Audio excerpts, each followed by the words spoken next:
ये कहानी शुरू होती है 5000 साल पहले एक प्राचीन देश खंदाक में, जहाँ सदियों से एक बहुत ही खुशहाल और कामयाब देश था। लेकिन वहाँ एक राजा ने कब्जा कर लिया जिसका नाम था यख्तान। यख्तान एक बहुत ही खतरनाक और शक्तिशाली राजा था। उसने खंदाक पर कब्जा करते ही वहाँ की प्रजा को गुलाम बना लिया और उन पर जुल्म करने लगा। इस सब के अलावा यख्तान को काले जादू का जुनून था और वह शैतानी शक्तियाँ हासिल करके पूरी दुनिया पर हुकूमत करना चाहता था।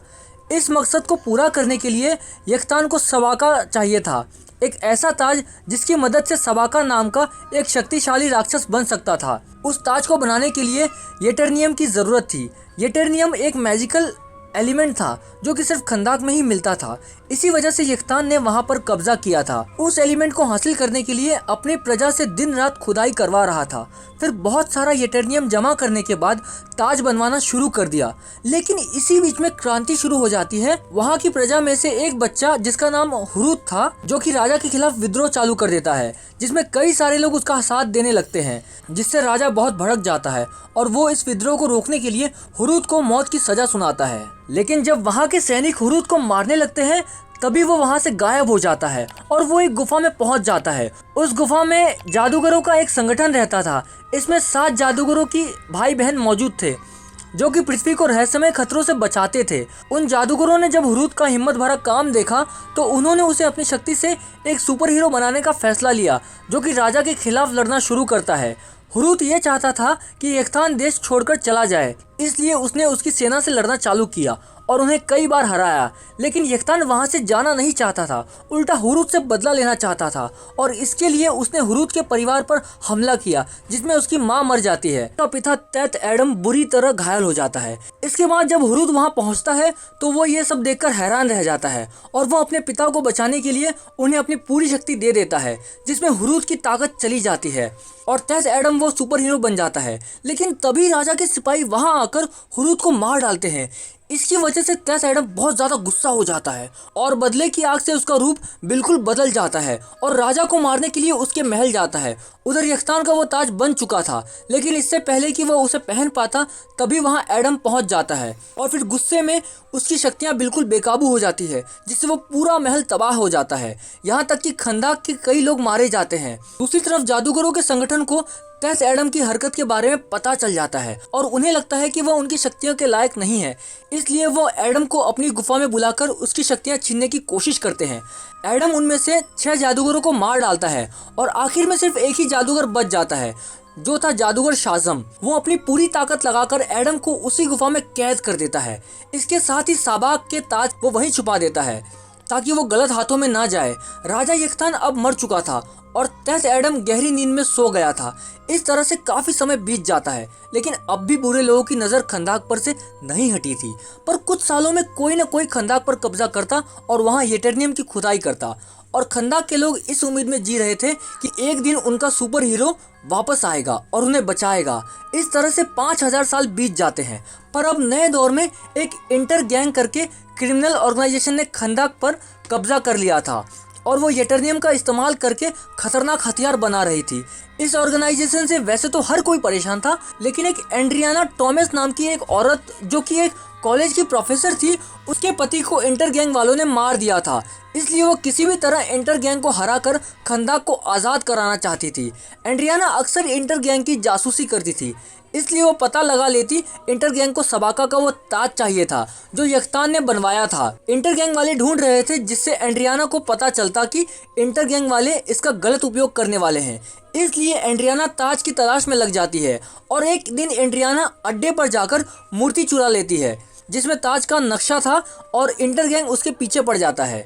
तब उन सब से छुपते हुए ताज की खोज में निकल जाती है और इस काम में अपने पार्टनर इस्माइल, करीम और समीर को रख लेती है। फिर एक गुफा तक पहुंचती है जहां ताज और तैत एडम कैद था।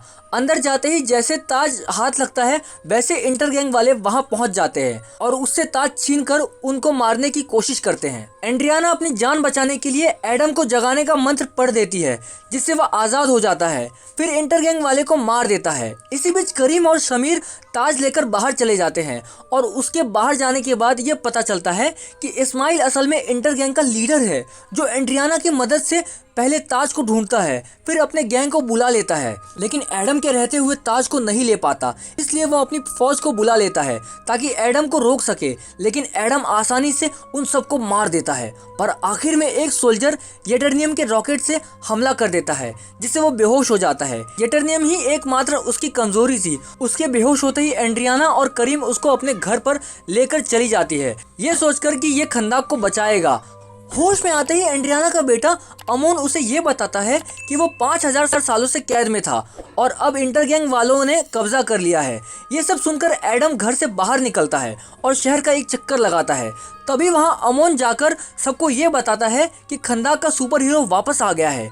इंटरगैंग को उकसाकर एडम के साथ लड़ाई चालू करवा देता है। दूसरी तरफ अमेरिकन गवर्नमेंट की ऑफिसर एमेंडा वॉलर को ये पता चल गया था कि एडम आज़ाद हो चुका है और पूरे खंदाका में तबाही मचा रहा है। रोकने के लिए जस्टिस सोसाइटी को खंदाका में भेजती है।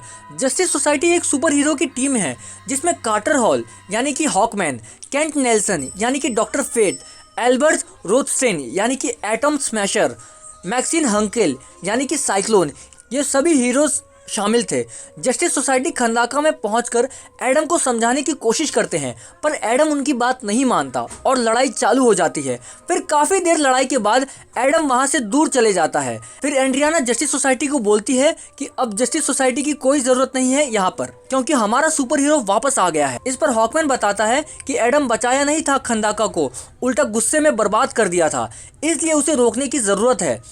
अब सब सुनकर एंड्रियाना जस्टिस सोसाइटी के साथ चली जाती है। एडम से बात करने की इसी दौरान इस्माइल एंड्रियाना के घर जाकर एमोन से ताज मांगता है, लेकिन वो ताज को छुपा देता है। एमोन एंड्रियाना को कॉल करके बताता है कि इस्माइल उसके घर पर है और वो अपने फौज के साथ ताज लेने आया है। एंड्रियाना एडम से मदद मांगने जाती है और एडम वहां पहुंचकर इंटरगैंग वाले को मारने की कोशिश करता है। इसी बीच इस्माइल को ताज ना मिलने पर एमोन को किडनैप कर लिया जाता है। फिर जस्टिस सोसाइटी और एडम मिलकर एमोन को ढूंढने जाते हैं। इंटरगैंग के एक आदमी से ये पता चलता है कि एमोन कहाँ पर है। जस्टिस सोसाइटी और एडम दोनों वहाँ पर पहुँच जाते हैं। इस्माइल एमोन के बदले वो ताज मांगता है, इसलिए एंड्रियाना वो ताज दे देती है और फिर इस्माइल बताता है कि वो राजा एक्टोन का आखिरी वंशज है और अपने पूर्वज का मकसद पूरा कर रहा है। लेकिन इस्माइल ताज लेने के बाद भी वो एमोन पर गोली चला देता है, जिसको एडम बचा तो लेता है, लेकिन इस्माइल की असलियत जानने के बाद एडम फिर से बेकाबू हो जाता है, जिससे वहाँ पर एक जोरदार धमाका होता है जिसमें इस्माइल के सभी साथी मारे जाते हैं। लेकिन जस्टिस सोसाइटी अपने मेंबर्स को बचा लेते हैं। फिर भी एमोन घायल हो जाता है। ये सब देखकर एडम को पछतावा होता है। फिर वो बताता है कि मेरा बेटा खानदान का असली सुपर हीरो था, मैं इस शक्ति के लायक नहीं हूँ। फिर अपनी शक्तियों को छोड़कर खुद को जस्टिस सोसाइटी के हवाले कर देता है। फिर वे लोग एक अंडर वाटर जेल में लेकर जाता है, जहाँ सुपर ह्यूमन को कैद करके रखा जाता है। इन सब के बाद भी डॉक्टर फेथ, जो कुछ हद तक भविष्य देख सकते थे, उसमें खानदान की तबाही और हॉकमैन की मौत दिखाई दे रही थी। इससे ये पता चलता है कि खानदान का असली तबाही डेथ एडम नहीं बल्कि कोई और ही है। उसी टाइम पर जब एंड्रियाना उस ताज की लिखावट को पढ़ती है तो समझ में आता है इस्माइल जानबूझकर एडम के हाथों से मरना चाहता था, क्योंकि उसको उस ताज का ताकत पाने के लिए सुपर हीरो की मैजिक की ज़रूरत थी। इसलिए उसने अपने साथियों को उस गुफा में बुलाया था ताकि एंड्रियाना एडम को आज़ाद कर दे। फिर एमन को किडनैप करके उस पर हमला किया ताकि एडम उसको मार दे। फिर इस्माइल के ताज पहनते ही एडम ने उसको मारा, जिससे वो नर्क में पहुंच गया। यही वो चाहता था। फिर नर्क के शैतान ने अपनी शक्ति से साबाक नाम का राक्षस बना देता है, जो कि वापस पृथ्वी पर लौट जाता है। साबाक का असली मकसद पृथ्वी को नर्क बनाना था, इसलिए खानदान के सिंहासन पर बैठना जरूरी था। उधर जस्टिस सोसाइटी को पता चल जाता है कि इस्माइल साबाक बनकर लौट आया है, इसलिए साबाक पर हमला करने जाता है, लेकिन साबाक उन सब पर भारी पड़ता है। डॉक्टर फेट को पता चल जाता है कि हॉकमैन इस लड़ाई में मारा जाएगा, लेकिन वो अपने दोस्त को खोना नहीं चाहते थे, इसलिए वो एक जादुई दीवार बनाकर हॉकमैन को युद्ध से बाहर रखता है और अकेले खानदान में साबाक से लड़ रहे थे। लड़ाई के दौरान डॉक्टर फेट को ये पता चलता है कि साबाक को सिर्फ एक ही आदमी हरा सकता है और वो है एडम। फिर जादू से एडम को साबाक के बारे में बताते हैं और एडम को जादू से आज़ाद कर देते हैं। एडम वहाँ गार्ड से लड़ाई करके समुद्र से बाहर निकलता है और फिर से सुपर हीरो बन जाता है। खानदान में डॉक्टर फेट साबाक को उलझा कर रखते हैं, लेकिन थोड़ी देर में वे मारे जाते हैं। साबाक खानदान के सिंहासन पर बैठ जाता है और मुर्दों की फौज जिंदा हो जाती है। तभी एंड्रियाना, करीम और एमोन आम जनता के साथ मिलकर मुकाबला शुरू कर देते हैं। इसी के बाद टेस एडम वहां पर पहुंच जाता है और साबाक के साथ लड़ाई चालू हो जाता है। फिर काफ़ी देर की लड़ाई के बाद हॉकमैन की मदद से वो साबाक को मार देता है, जिससे उसकी मुर्दों की फौज भी गायब हो जाती है। इस लड़ाई के बाद जस्टिस सोसाइटी एडम के साथ दोस्ती कर लेती है और गिरफ्तार करने के बजाय उसको खानदान में छोड़कर चली जाती है। खानदान के लोग चाहते थे कि एडम वहां का राजा बने, लेकिन एडम उस सिंहासन को ही तबाह कर देते हैं और रक्षक बनने का फैसला करता है और पुराने नाम बदलकर नया नाम रखते हैं, ब्लैक एडम।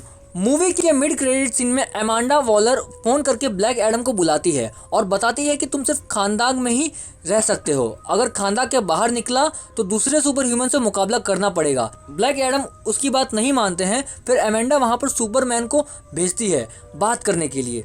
तो इसी के साथ ये मूवी यहीं पर ख़त्म होती है। अगर आपको ये वीडियो अच्छी लगी हो तो लाइक कर देना, अगर आप नए हो तो सब्सक्राइब कर देना, और हाँ, आपको ये मूवी का एक्सप्लेनेशन कैसा लगा वो हमें कमेंट में ज़रूर बताना।